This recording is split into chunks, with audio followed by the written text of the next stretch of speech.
Assalamualaikum warahmatullahi wabarakatuh. Alhamdulillah rabbil alamin. Wa bihi nasta'inu ala umuri dunya waddin. Shalatu wassalamu ala Rasulillah Muhammadin wa ala alihi wa sahbihi wa man sara al nahjihi ila yaumiddin, amma ba'd. Fa ya ikhwati wa akhwati fillah, nashkurullah ala ni'amal katsira hatta nastati'a najma'a fi hadzal makan ala sihha wal afiyah, wa nas'alullaha an yaj'al liqa'ana fi hadzal sabah liqa'an maqbulan wa mubarakan indah. Amin amin ya rabbal alamin.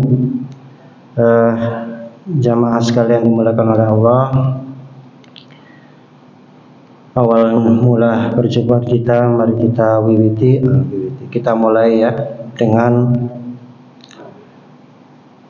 ungkapan rasa syukur kita kepada Allah Subhanahu wa taala hingga kita masih diizinkan oleh Allah untuk bisa berjumpa dengan bulan haram, yakni bulan Dzulhijjah. Insyaallah tinggal beberapa hari lagi kita akan menunaikan beberapa ritualitas ya, sebagai seorang mukmin yang mungkin bukan sebagai jamaah haji, tapi sebagai seorang mukmin yang juga patut untuk mengikuti sunnah-sunnah Rasulullah Muhammad SAW. Di antaranya nanti mungkin puasa Arafah ya, hari Selasa dan dilanjutkan dengan sholat Aid pada hari Rabu, dan nanti dilakukan dengan ritual penyembelihan korban baik pada hari Nahar maupun 3 hari berikutnya pada hari-hari tasyrik. Nah, mudah-mudahan kita sekalian pada tahun ini diberi kelapangan dan keluangan rezeki sehingga bisa untuk berkorban. Amin. Baik, Bapak Ibu sekalian, pada kesempatan ini mungkin temanya ringan karena kemarin disampaikan oleh Bapak Takmir. Ya, temanya nggak usah yang berat-berat karena terlalu sering pengkajian yang berat di masjid ini. Makanya sampai datang Mas supaya buat selingan gitu, buat supaya ringan-ringan aja. Makanya temanya sejarah gitu. Baik Bapak Ibu, ada yang menyampaikan bahwasannya dalam Al-Quran itu isinya kalau dipilah itu bisa jadi menjadi 3 bagian.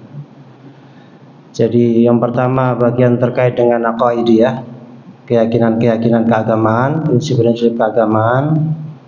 Kemudian yang kedua terkait hukum-hukum termasuk ritual muamalah dan lain sebagainya. Dan yang ketiga adalah berkaitan dengan kisah-kisah, cerita-cerita, mungkin dalam bahasa yang lebih umum ya sejarah ya. Yang kita tahu bahwasannya Al-Quran, apa cerita yang dituangkan dalam Al-Quran bukan cerita yang dibuat-buat, bukan cerita fiksi seperti novel atau Hi there. It's currently bukan cerita yang dibuat-buat seperti novel atau cerpen ya, tapi memang benar-benar peristiwa yang pernah terjadi di masa lampau. Dan diantara banyak kisah itu adalah kisah-kisah tentang para nabi dan rasul ya. Bahkan mungkin salah satu rasul yang paling sering dikutip dalam Al-Quran adalah kisah Nabi Allah Musa alaihissalam ya. Ya, pernah Buya Hamka itu ditanya mengapa kisah dalam Al-Quran itu kebanyakan adalah Musa. Ya, di samping beliau adalah sosok Nabi Rasul yang sangat dihormati di kalangan Bani Israel ya. Maka kata beliau, dia adalah sosok yang paling mirip dengan Rasulullah Muhammad SAW ya, Nah, kalau misalnya kita rujuk terkait dengan kisah dalam Al-Quran ini Bapak Ibu, nanti coba kita rangkaikan dengan kisah tentang kurban, yaitu di surah Yusuf 111 itu disebutkan a'udzubillahi minasyaitonirrajim, laqad kana fi qasasihim ibratul liulil albab. Laqad yakti teman kana lakot sungguh-sungguh ya, telah ada fi qasasihim dalam kisah-kisah mereka itu ibratun ibrah, pelajaran liulil albab, bagi orang-orang yang memiliki akal fikiran. Makana haditsan yuftara, dan tidaklah kisah yang ada dalam Al-Quran itu haditsan yuftara, perkataan yang dibuat-buat, dikarang-karang. Walakin, tetapi tasdiqul ladzi baina yadayhi wa tafsila kulli syai'in wa huda wa rahmah liqaumi yu'minun. Sebuah kebenaran. Kalau mungkin ada di sebagian kita yang mungkin dulu pernah belajar di sejarah ya. Kebetulan saya di prodi sejarah peradaban Islam.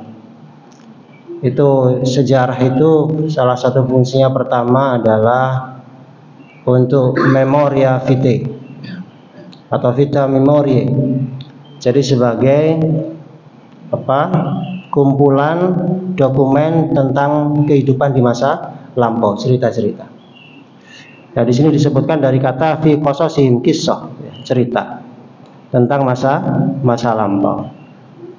Yang kedua adalah sebagai magistra vitae, guru kehidupan. Nah, di sini disebutkan kalau di dalam Al-Quran istilahnya itu ibrah, pelajaran. Ya.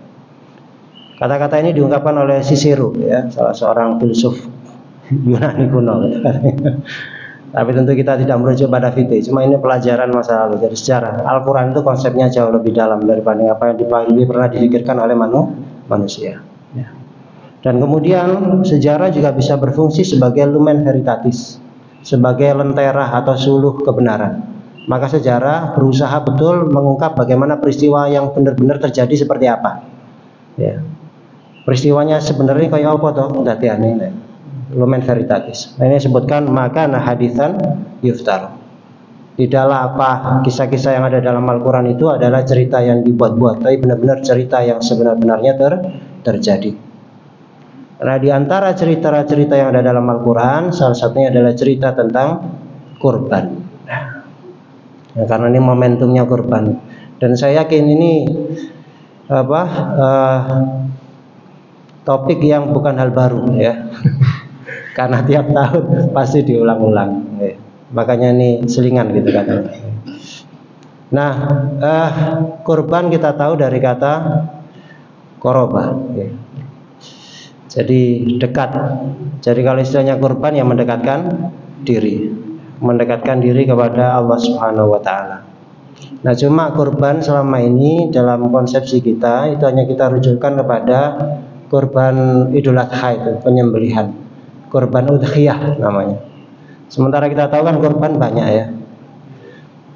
Kalau kurban dimaknai sebagai dzabha ya, sebagai menumpahkan darah hewan ternak itu, kurban. Maka tentu saja tidak hanya udhiyah, tapi kita juga mengenal ada kurban mungkin nadar pertama ya, karena nadar.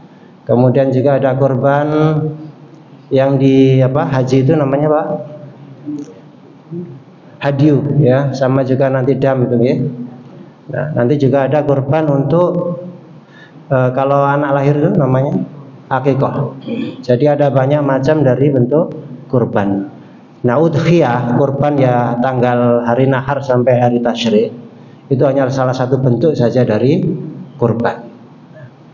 Sekalipun kalau kita maknai secara pengertian yang lebih luas, secara etimologis kurban ya tentu saja tidak hanya berkenaan dengan masalah penyembelihan hewan ya, untuk dalam rangka untuk mendekatkan diri kepada Allah, tapi seluruh aktivitas seperti sholat ini juga bentuk dari kurban, mendekatkan diri. Kalau kita baca HPT misalnya, kita tahu ibadah itu dikonsepsikan sebagai taqarrub ila Allah. Jadi segala aktivitas yang mendekatkan diri kepada Allah itu adalah ibadah ya, kurban, upaya mendekatkan diri. Makanya dia mengatakan begini, bagaimana cara kita untuk mengidentifikasi bahwa aktivitas kita itu ibadah ya, atau bisa dinilai sebagai ibadah? Sederhana, apakah aktivitas yang kita lakukan itu mendekatkan diri kepada Allah atau tidak? Kalau tidak, berarti bukan ibadah. Karena kalau ibadah, aktivitas itu pasti mendekatkan diri kita kepada Allah, bukan menjauhkan diri kita kepada Allah Subhanahu Wa Taala. Tak terkecuali terkait nanti dengan hewan sembelihan itu. Ya. Nah, Bila mana atau kapan kurban itu dimulai dalam sejarah umat manusia? Nah, kalau dalam Al-Quran kita tahu kurban pertama kali adalah pada zamannya sinten? Nabi Adam, Nabi Adam.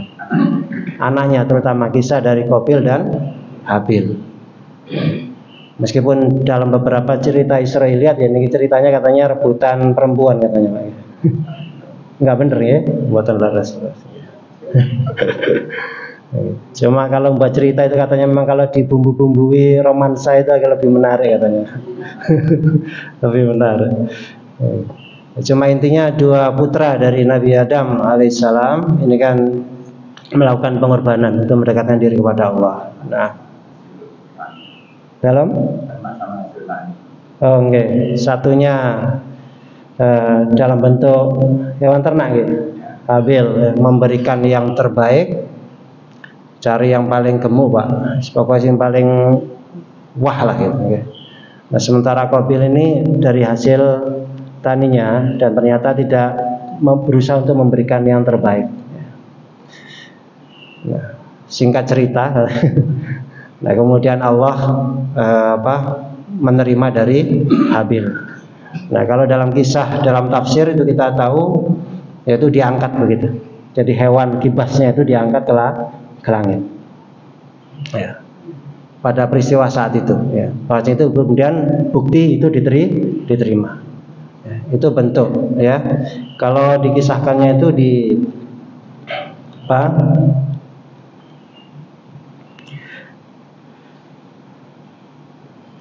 surah Al-Maidah, ya.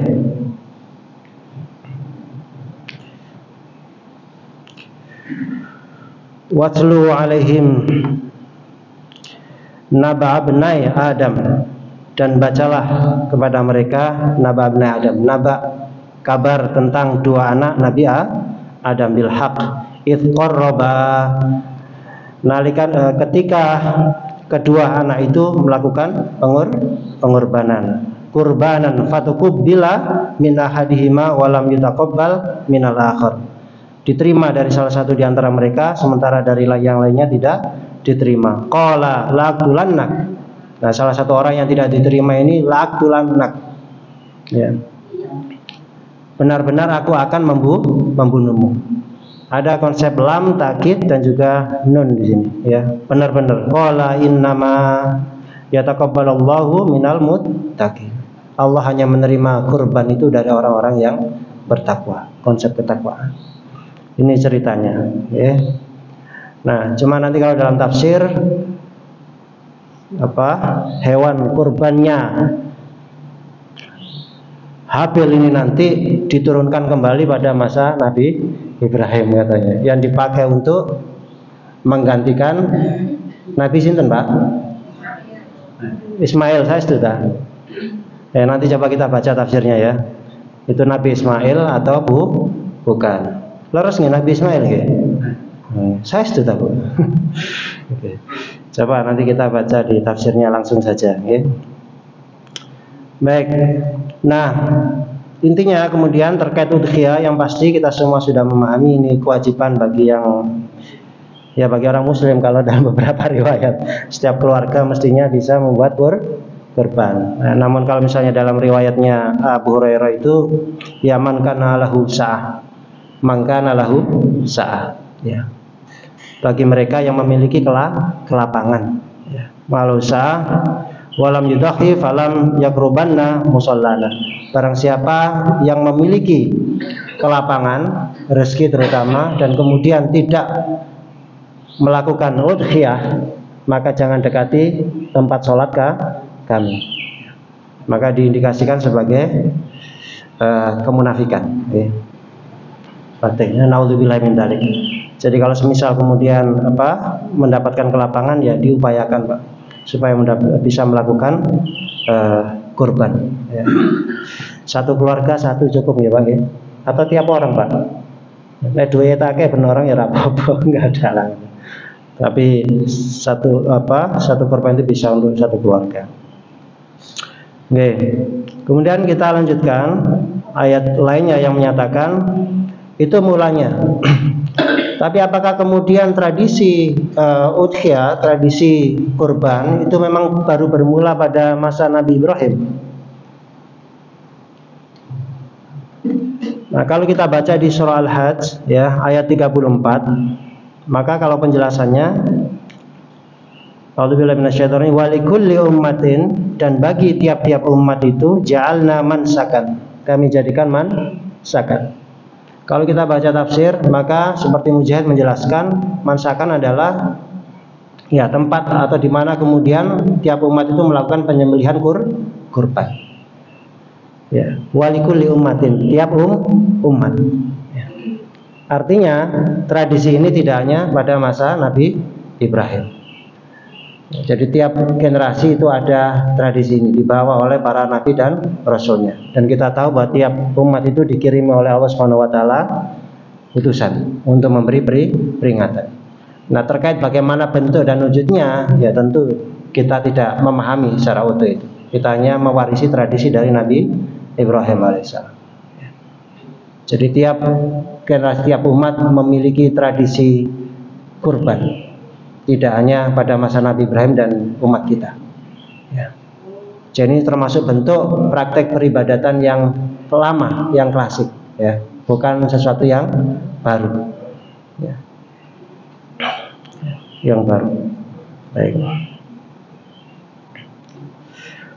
Nah, selanjutnya kita coba lanjutkan dengan yang tadi. Ya, saya mencoba dalam kesempatan ini mungkin meneguhkan tadi saja bagaimana dalam tradisi Islam praktek penyembelihan itu, ya, kalau dari kacamata sejarah sebenarnya yang disembelih itu Nabi Ismail atau Nabi sinten Pak? Nabi Ishak. Sementara di Islam itu sebenarnya ada 3 madhab terkait masalah ini. Ada 3 madhab.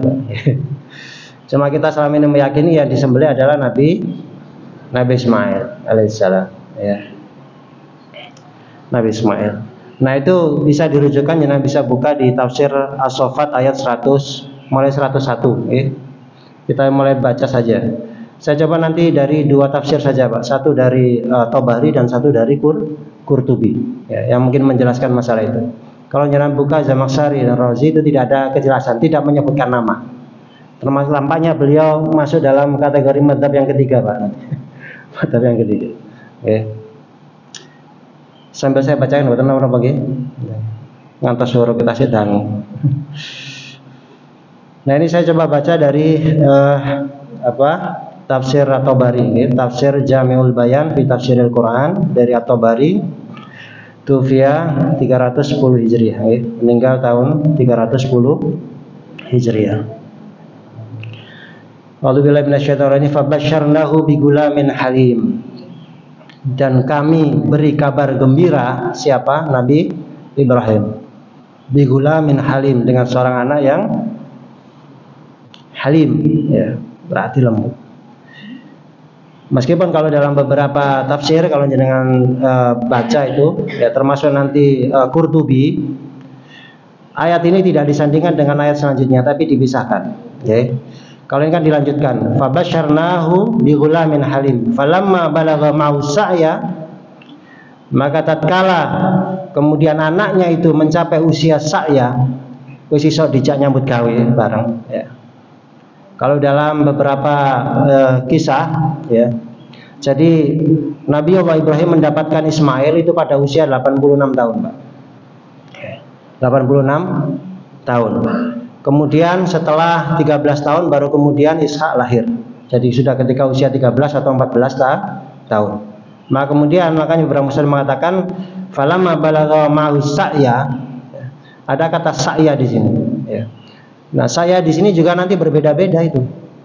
Yang menafsirkan apakah saya ini ya memiliki kemampuan untuk diajak bekerja. Maka kalau usia mungkin 14 tahun, pada usia ketika itu sudah bisa diajak untuk membantu pekerjaan, ya.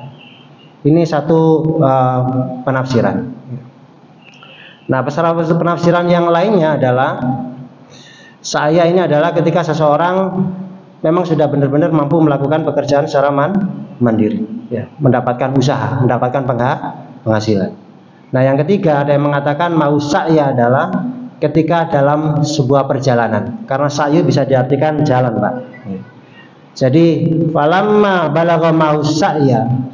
Jadi tatkala anak ini sedang berjalan bersama Nabiullah Ibrahim, baru dikandani, qala ya bunayya, hi anakku, ini sesungguhnya aku ra'a fil manam, aku melihat dalam mimpi, inni adbahuka, aku menyembelih engkau. Fangdur madza taro, apa yang kamu, maka apa pendapatmu? Karena ada beberapa cara bacaan. Bisa madza taro atau madza turo. Cuma sebagian mufassir di sini menyebutkan, maka yang paling rajih ada menyebutkannya madza taro. Apa pendapatmu? Qala, maka kemudian dia berkata, anak ini, ya bati, wahai bapakku, ayahku, if'al, lakukanlah, laksanakan ma tu'mar, apa yang diperintahkan padamu. Satajiduni, maka insyaallah, maka engkau akan mendapatiku insyaallah minas sabirin, termasuk golongan orang-orang yang sabar. Jadi diartikan bahwa falamma balagha ma'us sa'ya, ketika berjalan itu baru dikandani. Jadi bukan sa'ya ini bukan merujuk kepada usia. Bukan kedewasaan, ya. Ini nanti ada hubungannya dengan masalah perbedaan pandangan ini, ya.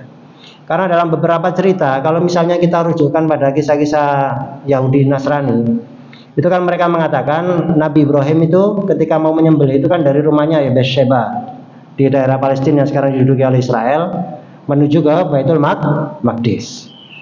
Kalau dalam aliran yang lainnya itu menyatakan ada ke Mount Gerizim, Jabal Gerizim itu, Jabal Tur, ya. Jabal Tur, masih di wilayah Palestina semuanya. Ya. Nah, sementara kaum Muslim kan meyakini itu tidak di sana, kejadiannya tidak di Palestina, ya, tapi di area Haram, ya, Masyaril Haram, ya. Nah, sekarang kita sebut dengan Jabal Kurban, ya, Jabal Kurban, ya, Jabal Kurban. Ya. Dari sana, ya, sehingga kemudian berbeda pandangan ini. Nah, kalau dari sini, nah sebagian mufasir mengatakan memang itu setelah perjalanan sekitar 3 mingguan. Maka dari Palestina ke daerah apa yang sekarang kita kenal dengan Jabal Kurban itu, ya. Maka perjalanan menjadi masuk akal, cukup jauh. Nah, cuma sebagian kalau misalnya orang-orang Kristen itu mengatakan, loh tidak sampai hampir sebulanan, tapi hanya cukup 3 hari perjalanan 3 hari. Kalau 3 hari pada masa itu misalnya ke Jabal Tur mungkin saja, ya, mungkin perjalanannya berat meskipun sehari sekarang bisa ditempuh perjalanan jalan kaki, ya. Tapi 3 hari itu perbedaan di pandangan kita, ya. Jadi ini beberapa penafsiran yang mungkin membedakan di antara para mufasir tentang ketika memaknai kata as-sa'ya, ya. Apakah itu ketika usianya mencapai itu atau ketika dalam perjalanan ceritanya. Jadi waktu diajak itu Nabi Ibrahim mengajak putranya, ya. Ketika perintah itu datang, itu anaknya gak dikandani, Pak. Ini Arab disembelih, ya, ini ceritanya. Nah, ketika dalam perjalanan, enak, aku ada perintah mau melakukan kurban. Oke, siap, diajak jalan, ya, sambil membawa katanya belati sama tali. Nah, setelah dalam perjalanan anak itu takon, Pak, kita katanya mau kurban. Kurbannya apa? Kok nggak bawa apa-apa gitu kan, ya. Ya. Nah, baru kemudian ini disampaikan. Falamma balagha ma'us sa'ya, maka tatkala dalam perjalanan itu, yaitu ketika putranya bertanya, maka kemudian disampaikan oleh Nabi Ibrahim. Sesungguhnya aku melihat dalam mimpiku, aku diperintah untuk menyembelih kamu. Nah, arek saya ki Pak ya Melayu, Pak. Nggih. Kamu perintah. Coba semono ya. Nabi Ibrahim. Nah, kemudian yaitu makanya kemudian istilahnya kan binding Ishak itu, binding of Ishak itu. Jadi anaknya kemudian minta supaya ditaleni, Pak, ya. Supaya nanti tidak meronta ketika itu. Coba ikatlah aku dengan erat bapakku supaya aku nanti tidak bergetar dalam itu, supaya tenang. Jadi anak ini sendiri sih minta supaya ditaleni, Pak, dicancang itu. Nah, luar biasanya. Hari saya Pak dituturi sih dia wis. Nun sewu angel apa dadi guru-guru iku wis kerasa temen. Nggih, kemudian ditukani sih dia meneng Pak larinya. Zaman kula. Saiki arek tambah apa, Bu? Napa, Bu? Balen-balen. Ya. Oke, baik, coba saya bacakan saja beberapa ini ya. Nah, At-Tabari ini salah satu mufassir yang bermadhab Ishaqi. Artinya yang disembelih yang mau disembelih itu adalah Nabi Ishaq. Okay. Yaqulu ta'ala fa basyarna Ibrahim bi ghulamin halim, yakni bi ghulamin dhi hilmin idza huwa kabura. Yang disebut anak yang halim adalah anak yang memiliki hilm ketika dia nanti besar. Fama fi tufulatihi, maka tatkala ketika dia masih anak fil mahdi, ya, dalam omongan fala yusuf bidzalik. Seorang nggak bisa disebut halim ketika dia masih anak, maka ketika dia sudah cukup dewasa. Okay. Wa dzikra anal gulam, dan disebutkan bahwasanya anak ini alladzi basyarallahu bi Ibrahim Ishaq. Dan anak yang Allah memberi kabar gembira kepada Ibrahim itu adalah Ishaq.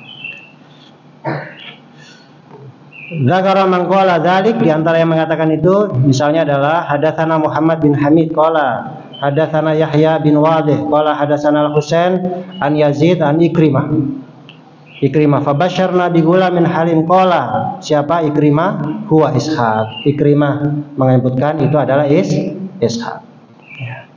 Hadatsana Basyar qala dari Yazid qala dari Sa'id an Qatadah dari Qatadah fa basyarnahu bi ghulamin halim basyara bi Ishaq.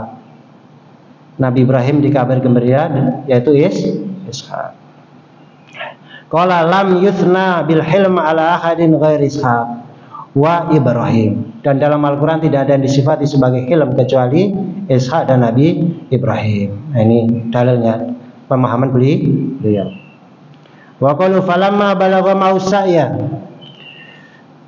dan tatkala sampai padanya sa'ya, yaqulu falamma balaghal gulam alladzi basyara bi Ibrahim ma Ibrahim al amal. Jadi wis bisa nyambut gawe. Sudah bisa bekerja. Nun saya pakai bahasa Jawa. Wa wasa'ya, ya, wa wasa'yu. Wa dzalika hina atafa maunatahu ala amali. Jadi ketika dia sudah bisa membantu pekerjaan Nabi Ibrahim. Wa qad ikhtalafa ahlu ta'wil, dan telah berselisih pendapat para mufassir ahlu ta'wil fi makna dzalik, dalam pengertian terkait kata itu. Faqala ba'duhum, maka berkata sebagiannya nahwal ladzi qulna fihi, sebagaimana sudah kami sebutkan itu, yaitu pekerjaan. Zakara man qala dzalik, seperti Ali dari Abu Saleh, dari Muawiyah dari Ali, dari Ibnu Abbas. Falamma balagha mausaya yaqul Ibnu Abbas al amal, yaitu bekerja sebagainya, ya. Kemudian kita singkat di antara yang lain dari Mujahid, falamma balagha mausaya qala lamma syabba hatta adraka sa'yuhu sa'ya Ibrahim fil amal. Ketika cukup menjadi remaja dan sudah bisa membantu Ibrahim. Nah, coba kita lanjutkan di antara yang lain pendapat dari Ibnu Zaid. Kalau Ibnu Zaid bedanya begini. Qala Ibnu Zaid, berkata Ibnu Zaid fi qaulihi, dalam firman Allah falamma balagha mausaya, qala, apa kata Ibnu Zaid? As-sa'yu huna al ibadah. Yang dimaksud sa'yu di sini adalah ibadah. Berarti wis iso ibadah, mukallaf artinya. Sudah apa istilahnya, Bu? Mukallaf itu sudah balik, okay. Sudah balik, sudah ada kewajiban untuk beribadah. Kalau anak sekarang ya kalau usia benar tadi 13-14 sudah masuk akal, okay. Kalau sekarang umur 7 kan sudah diperintah, umur 10 dipukul, ya. Ya, berarti ya sudah cukup umur, sudah remaja, masuk usia remaja. Okay. Ini kalau menurut Ibnu Zaid. Nah, sementara kalau yang tadi saya sebutkan itu adalah maksudnya adalah perjalanan.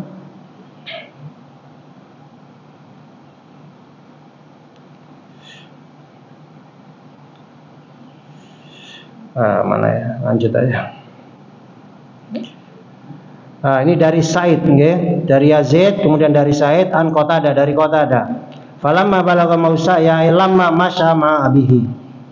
Jadi ketika dia berjalan bersama bapaknya. Tadi pengertiannya ada 3, ya, ternyata dari bekerja, ibadah, dan jalan-jalan. Ketika dalam perjalanan tadi as-sa'yu. Ini yang menyebutkan seperti itu. Nah, saya lanjutkan. Qala sana asbat an sudi qala Jibril li Sarah. Jadi Jibril pernah berkata kepada Sarah, ini cerita sebelum penenggelaman kaumnya Nabi Lut itu, Pak, ya. Jadi Nabi Ibrahim didatangi siapa? Malaikat, ya. Untuk memberi kabar biwaladin ismuhu Ishaq, namanya Ishaq. Wa min warai Ishaq Yakub, dan setelah Ishaq nanti ada Yakub. Fadrabat jabhataha ajaban, maka kemudian Sarah yang sekian lama tidak memiliki keturunan itu langsung menapuk wajahnya, saking kagetnya, dalam ini surprise betul. Bagaimana ketika di usia yang sudah tidak lagi muda, dia mengatakan fasokat wajhaha wa qalat ya wailati a'alidu wa ana ajuz wa hadha ba'li syaikhan inna hadha la syai'un ajib. Ya, dia menampuk wajahnya, kemudian dia berkata, celaka aku, apakah aku akan melahirkan seorang anak sementara aku ajuz, dalam pengertian mandul itu dikabarkan, ya. Wa ba'li, maksudnya pasangan hidupku Nabi Ibrahim syaikhan, sudah berusia lanjut. Inna hadza la syai'un ajib, ini sungguh perkara yang ajaib, ya, seperti ajaib. Namun enggak ada yang ajaib bagi Allah. Ya, ketika Allah sudah berkehendak jadi, ya jadilah, ya. Ini pandangan, ya, Bapak, sampai akhir kalau kita baca, maka Tabari ini tetap meneguhkan bahwasanya yang mau disembelih oleh Nabi Ibrahim adalah Ishaq, okay, Ishaq. Nah, sekarang coba kita baca dari Al-Qurtubi, okay. Sudah 5:30 ya, tadi disampaikan sampai 5:30 ya. Sebentar lagi, okay. Sudah dalam? Ayo, sudah. Oke, sekarang dari At-Tabari. Ini dalam tafsirnya, Tafsir Al-Jami' li Ahkamil Quran. Beliau tuh via 671. Lebih tua, ya. Tabari jauh lebih senior dibanding Qurtubi. Ini dia memisahkan antara yang basyarnahu bi ghulamin halim dengan falamma. Ini cerita yang berbeda, ya. Falamma balagha mausa', fiha sabu asyrah masalah, ada 17 permasalahan. Wah, oke, Pak, itulah saya. Sedikit, ya, pokok-pokoknya saja.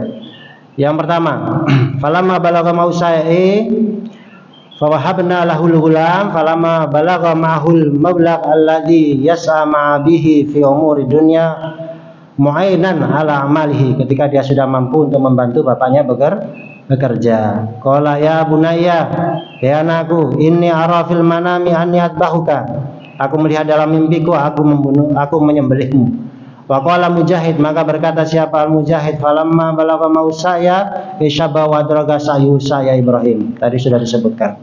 Wa qala Al-Farra, kana yauma idzin ibnu 13 sanah, ketika itu usianya 13 tahun.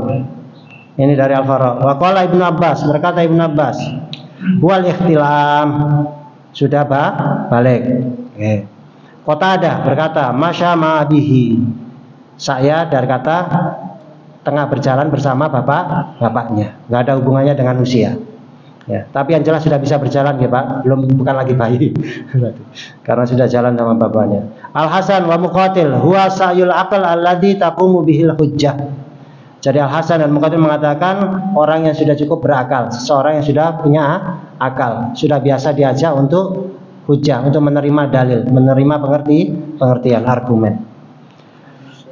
Ibnu Zaid wa sa'yu fil ibadah, mengatakan sa'yu adalah kemampuan dalam ibadah. Sa'yu di sini adalah ibadah. Jadi falamma balagha mausa, ya, ketika sudah ada kewajiban atasnya ibadah. Ibnu Abbas shoma wa shalla, sudah harus berpuasa dan sholat. Alam tasma Allah azza wa jalla yaqul, apakah engkau tidak mendengar Allah Subhanahu wa taala berfirman, wasalaha sa'yaha, benar, ibadah. Wa ikhtalafa ulama, berbeda para ulama fil ma'mur bidzabhi, terkait siapa yang diperintah untuk menyembelihnya. Faqala aktsaruhum, maka berkata kebanyakan mereka, mayoritas mereka, adzabih yang mau disembelih adalah Ishaq. Sinten? Ishaq. Sanes Ismail. Ishaq. Wa mimman qala bidzalik, dan diantara yang mengatakan demikian itu Al-Abbas bin Abdul Muttalib. Al-Abbas siapa? Paman Rasulullah Muhammad SAW. Al-Abbas bin Abdul Muttalib wa binuhu, dan putranya sepupu dari Rasulullah SAW Abdullah ya bin Abbas, Abdullah bin Ibnu Abbas. Wa huwa as-sahih anhu, dan ini pendapat yang benar terkait pendapatnya Ibnu Abbas, bahwasanya Ibnu Abbas menyatakan yang mau disembelih bukan Ismail tapi Ishaq. Rawa Ats-Tsauri, meriwayatkan Ats-Tsauri wa Ibnu Juraih yarfa'an, merafakkannya langsung kepada Ibnu Abbas. Qala adzabih, yang mau disembelih adalah Ishaq. Wa huwa sahih an Abdullah ibni Mas'ud an rajulan qala lahu ya Ibn al-Asyah al-Kiram, faqala Abdullah dzalika Yusuf bin Yaqub ibn Ishaq dzabihullah ibn Ibrahim Khalilullah sallallahu alaihi wasallam. Jadi Ishaq ya. Sudah berarti selesai gitu. Sampai 5:30. Jam berapa itu? 40 ya, kurang 5 menit pun. Baik, ini pendapat pertama ya. Saya lanjutkan supaya agak cepat, nanti siapa yang berpendapat yang lainnya. Wan Abdullah bin Umar, dari Abdullah bin Umar ya, putranya Umar bin Khattab, an-nadzabih Ishaq, yang mau disembelih adalah Ishaq ya. Wa huwa qaul Umar, dan itu juga perkataan dari Umar bin Khattab radhiyallahu anhu. Katanya, fa haula sab'a minas sahabah, dan diantara 7 sahabat tersebut yang mengatakan bahwasanya yang mau disembelih adalah Ishaq. Wa qala bihi minat tabi'in, dan juga berpendapat demikian di kalangan para tabi'in. Wa ghairihim, diantaranya adalah Alqamah, wa Sya'bi, wa Mujahid, ada Sa'id bin Jubair, Ka'ab al-Akhbar, Qatadah, Masruq, Ikrimah, Al-Qasim bin Abi Barrah, Atha, Muqatil, Abdurrahman bin Sabit, Az-Zuhri, As-Suddi, Abdullah bin Abil Hudzail, Malik bin Anas. Kulhum qalu adzabih Ishaq, semuanya mengatakan yang mau disembelih adalah Ishaq. Walai alil kitabaini al-Yahud was-Nasara, dan demikian juga orang Yahudi dan Nasrani juga berpendapat yang mau disembelih adalah Ishaq. Oke. Kemudian lanjutnya, waqtarahu ghairu wahid minhum an-Nuhas wa Tabari wa ghairuhuma, dan diantara yang lainnya adalah an-Nuhas atau Tabari tadi saya sampaikan, wa ghairuhuma, dan selain dari 2 orang tadi. Qala Sa'id bin Jubair, uriya Ibrahim dzabhu Ishaq fil manam fasara bi masirata syahr fil ghadat wahidah. Nah, ini pernyataan dari Sa'id bin Jubair, bahwasanya ketika Nabi Ibrahim mendapatkan mimpi, maka dia melakukan sebuah perjalanan dalam sepanjang lamanya 1 bulan. Maka kalau dari Palestina menuju ke mana? Masyaril Haram, itu 1 bulan masuk akal, Pak. Masuk akal. Kalau kita Google Map itu sekitar 24 hari perjalanan sekarang. Ya, saya sudah coba tadi kira-kira dari Beersheba menuju ke Mina itu, maka sekitar 24 hari. Nah, zaman samono 1 bulan kan masuk akal, ya. Ini menurut pendapat Sa'id bin Jubair, karena Sa'id bin Jubair berpendapat yang mau disembelih adalah Ishaq. Ishaq. Ya. Soalnya nanti ada yang mengatakan, "Loh, kok bisa orang Palestina kok disembelih di Masyaril Haram, di daerah Saudi Arabia sekarang ini, dari Palestina Saudi Arabia. Sementara koron itu tanduknya dari kibas yang disembelih itu digantungkan di Ka'bah sampai sekarang, pada waktu itu ya, kemudian hilang hancur ketika Ka'bah terbakar ya pada masa putra dari Zubair bin Awam ya, pertarungan antara Yazid ya. Ada konflik antar umat Islam pada masa dinasti Umayyah. Itu kan Ka'bah pernah diserang dan mengalami kehancuran. Nah, salah satu yang hancur adalah relik tadi itu. Jadi tanduk dari kibas yang pernah disembelih oleh Nabi Ibrahim ya. Bagaimana wong Indonesia di Mekah kok sisanya ada di Mekah kok yang disembelih Ishaq? Ishaq orang Palestina. Nah, ini Sa'id bin Jubair mengatakan ketika ada perintah itu beliau melakukan perjalanan sepanjang 1 bulan. Nah, dalam perjalanan falamma balagha mausaya itu dikabari, nah aku mau menyembelih kamu. Itu ceritanya ngaten, nggih. Oke, sudah, saya lanjutkan.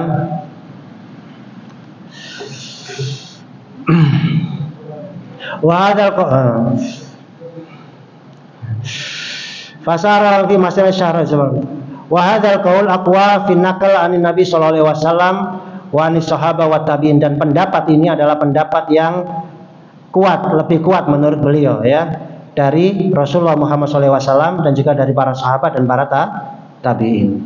Wa qala akharun, tetapi berkata yang lainnya, huwa Ismail, yang disembelih bukan Ishak tapi Nabi Ismail. Wa mimman qala dzalik, dan diantara yang berpendapat begini Abu Hurairah wa Abu Tufail, Amir bin Wathila, wa ruya dzalik an Ibnu Umar wa Ibnu Abbas aidon. Tapi juga ada pendapat yang kedua dari Ibnu Umar dan Ibnu Abbas, katanya berpendapat dia adalah Ismail. Dan diantara tabi'in Sa'id bin Al-Musayyab, Asy-Sya'bi, Yusuf bin Mihran, Mujahid, Ar-Rabi bin Anas, Muhammad bin Ka'ab, Al-Qurtubi, termasuk dia kan ya, Al-Kalbi dan Al-Qamah. Jadi ada perbedaan pendapat antara Tobari dan Qurtubi. Kalau Tobari mengatakan itu Ishak, kalau Qurtubi mengatakan itu Ismail ya.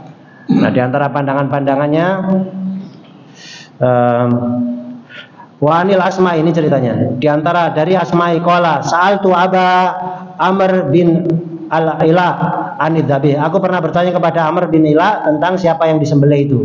Faqala, maka beliau berkata, ya Asma'i, he Asma'i, Ibna aina azaba angka akluka, di mana larinya akalmu itu ya. Wa mata kana Ishaq di Makkah, kapan Ishaq itu ada di Mekkah.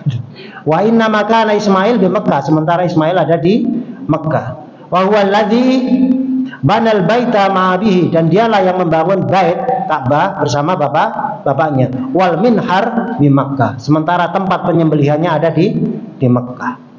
Ya, waruya anin Nabi sallallahu alaihi wasallam an-nadzabih Ismail, dan juga ada riwayat dari Nabi bahwasanya disembelih adalah Ismail. Wal awal aktsar anin Nabi sallallahu alaihi wasallam an ashabi wa anit tabi'in.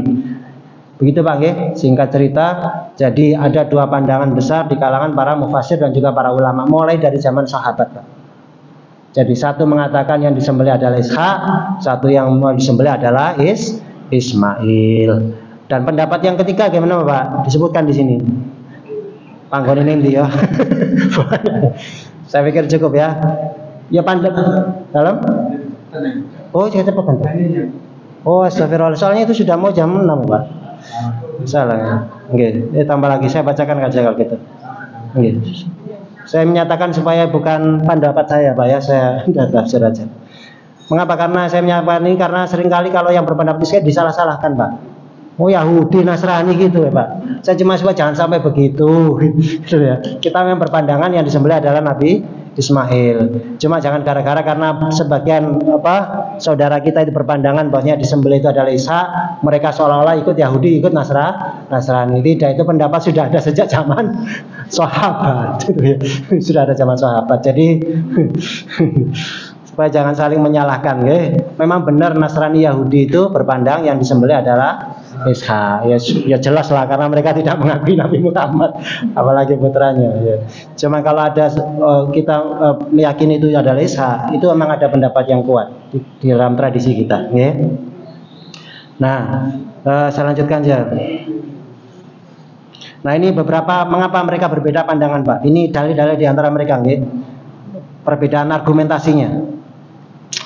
Saya sebutkan.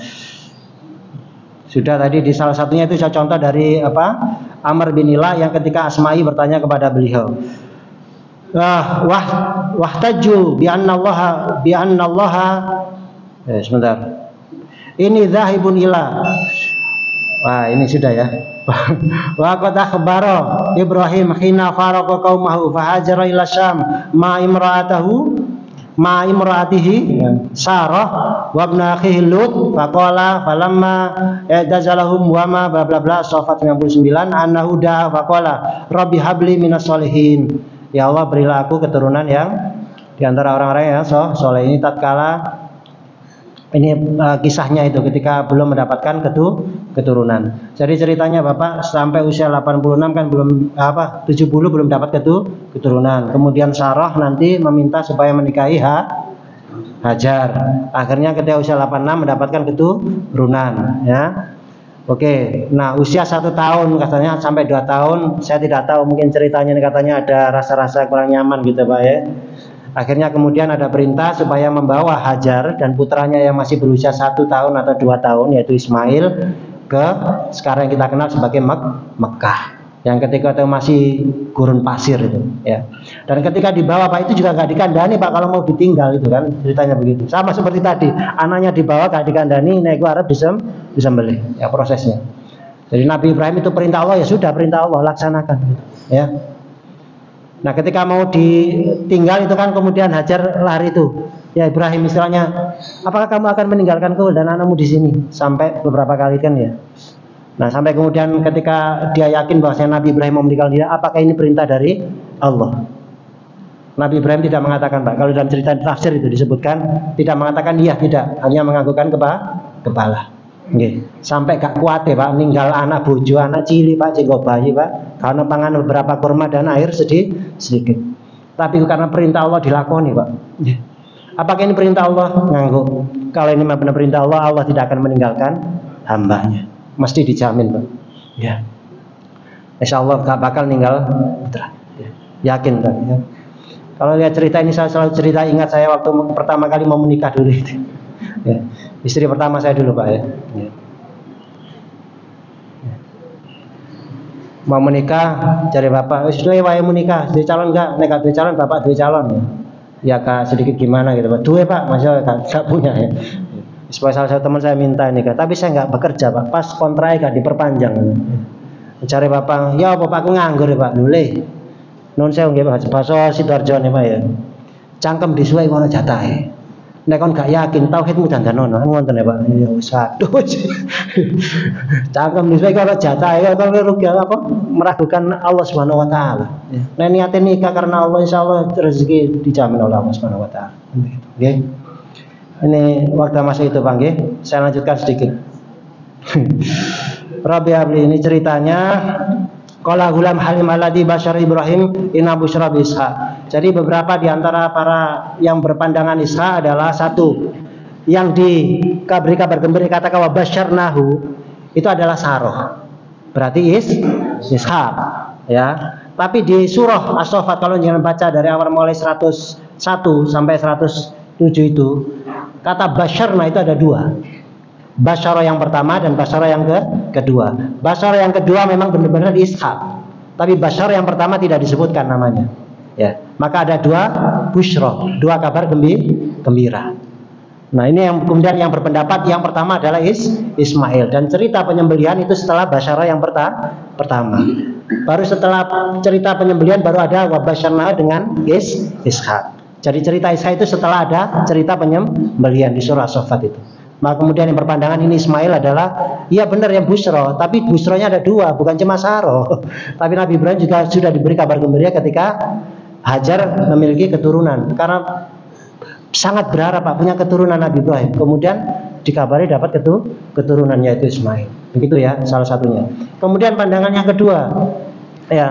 Nah, kalau tadi dikatakan bagaimana kalau penyembelihannya di maka area Masyaril Haram sementara itu Palestina. Nah, tadi dijawab oleh Said bin Zubair tadi bahwasanya Nabi Ibrahim melakukan perjalanan selama 1 bulan dari Palestina menuju yang sekarang kita kenal dengan Jabal Qurban itu. Okay. Jadi perjalanan 1 bulan. Itu argumentasi Pak di antara mereka itu. Okay, di antara mereka. Kemudian pandangan yang berikutnya yaitu tadi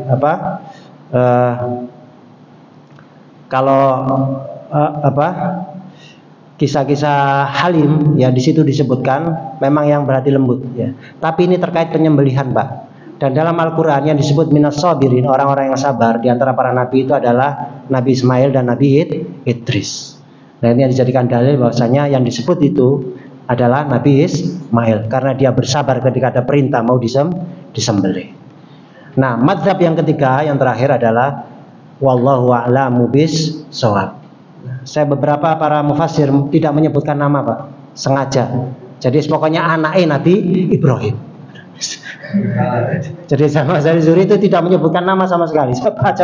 Tidak menyebutkan sama sekali. Pokoknya anaknya Nabi Ibrahim. Imma Ishaq, imma Ismail. Ya. Tapi saya pribadi, saya berpandangan itu adalah Ismail. Ya, walau alam bis shawab itu kan boleh Pak milik ya. Saya pikir mungkin sekian dulu ya Pak ya.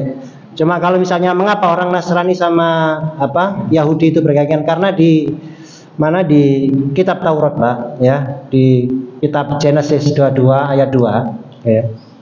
Itu kitab Kejadian ya. Kalau bahasa Arabnya Takwil ya. Itu memang disebutkan Nabi Ibrahim diperintah ya tested untuk menyembelih putranya. Dari itu wahwa Ishak. Cuma ada kata-kata di situ anak satu-satunya. Cuma kata Ishak itu adalah keterangan, Pak. Oke, keterangan. Ya. Paham ya? Keyakinan. Di situ disebutkan dan sembelihlah anak satu-satumu. Nah, waktu itu anak satu-satunya berarti gurung duwe anak liyane yaitu Ismail. Nah, persoalan kita meyakini apakah kita Injil itu masih Bible itu masih murni atau sudah ada campuran, wallahu alam bisawab, kan begitu nggih. Untuk yang ayat ini loh Pak. Cuma ayat di situ disebutkan memang dan bawalah sembelihlah anakmu satu-satunya yang kamu cinta itu dan bawalah ke Gunung Muria. Namanya Jabal Muria. Nah, kalau orang Arab mengatakan itu bukan Muria, Marwah. Nah, kalau orang Yahudi mengatakan Orang Yahudi mengatakan itu adalah Mount Temple, yaitu Baitul Maqdis sekarang ini. Kalau orang Samaritan mengatakan bukan, itu adalah Mount Gerizim, Jabal Tur. Jabal Tur masih di wilayah Palestina. Okay. Nah, kalau orang Arab Marwah. Ilal Jabal Muria gitu. Di tempat di pegunung yang nanti aku beritahu ya. Dengan daerah kalau pernah sa'i Marwah dan Sofa dan Marwah ya akan naik dikit Pak ya. Zaman semono kan nggak tahu, mungkin akan lebih tinggi. Kalau sekarang sudah ada kali landai ya. Sudah agak lebih landai. Nggih, ngapunten mengaten ingkang kula saged sampaikan. Mohon maaf, mudah-mudahan saya sengaja untuk milih tema ini karena beberapa minggu yang lalu saya diajak diskusi kawan-kawan Pak. Ya gara-gara iki Yahudi. Jangan begitu. Ini pendapatnya ada dalam tradisi kita. Memang ada ulama bahkan para sahabat yang berpandangan itu adalah Ishak. Ya. Paling aman ya wallahu alam masih Isa masih Ismail podo-podo nabi ini, podo-podo nabi anak Nabi Ibrahim. Nggih, kisahnya. Nggih, kalau kinten mengatakan kita tutup dengan doa kafaratul majelis. Subhanallahumma wa bihamdika asyhadu an la ilaha illa anta astaghfiruka wa atubu ilaik. Wa basyiril mu'minin. Assalamualaikum warahmatullahi wabarakatuh.